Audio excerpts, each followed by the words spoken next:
Suppose कीजिए अभी कोई थार ऑन करते हैं या बोलेरो किसी टाइप का दरवाज़ा है आपका, और आपका दरवाजा से वाइब्रेट करता है खाते कूदने पे, तो ये थ्रस्ट के लिए आता है, कंपनी देती है।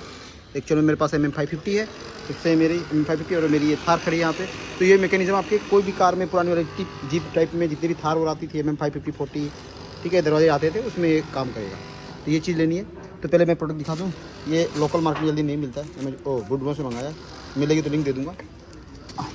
तो यहाँ से भी आप खोल सकते हो, ठीक है। नहीं खुलता है तो इसके अंदर ये रही 11 नंबर के 2 बोल्ट, इनको खोल लेना है।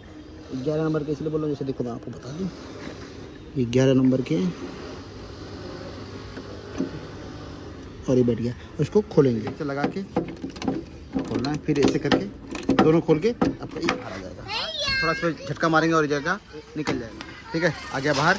अब सेम जैसे इसको निकाले हैं, ये थोड़ा अलग टाइप का है, इसके दोनों साइड है। अब लगा देंगे पूरा नया वाला जो लाएंगे, ऐसे फिर लगा देना। नहीं सॉरी, पोजीशन उल्टी हो गई, ये ऐसे, ठीक है। और जैसे खोला था इसको ऐसे टाइट कर देंगे, तो ठीक है, ये हो गया। अब इसमें प्ले नहीं है, अब इसको खोलेंगे। हाँ बस आवाज़ ज़्यादा आ रही क्योंकि मेटल टू मेटल घिस रहा है।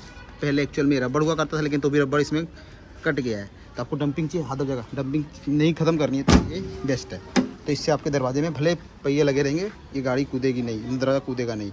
इसमें थोड़ा ये प्रॉब्लम होता है, इसमें सारा लोड पड़ता है इसके ऊपर, इसके ऊपर सारा लोड इस पर पड़ता है। अब ये दोनों लोहे मिलके दोनों इसका लोड उठा लेंगे। तो एक छोटा सा वीडियो शेयर किया। अगर आपके दरवाजे में भी सेम यही प्रॉब्लम आ रही है, ये पार्ट मंगाइए और इसको चेंज कर लीजिए, क्योंकि देख लो इसमें दोनों तरफ मेटल है। और इसमें कैसा मैकेनिज्म था, बीच में मेटल है और आजू बाजू रबड़ है, ठीक है। बस ये आवाज़ कम करता बंद करते टाइम, ये ज़्यादा करेगा, ये कम करेगा, ठीक है। छोटा वीडियो आपके साथ शेयर किया, पसंद आया तो लाइक और शेयर कीजिए। आप मेरे चैनल पर नए सब्सक्राइब कीजिए। मिलते हैं अपनी वीडियो में। Thank you for watching this video.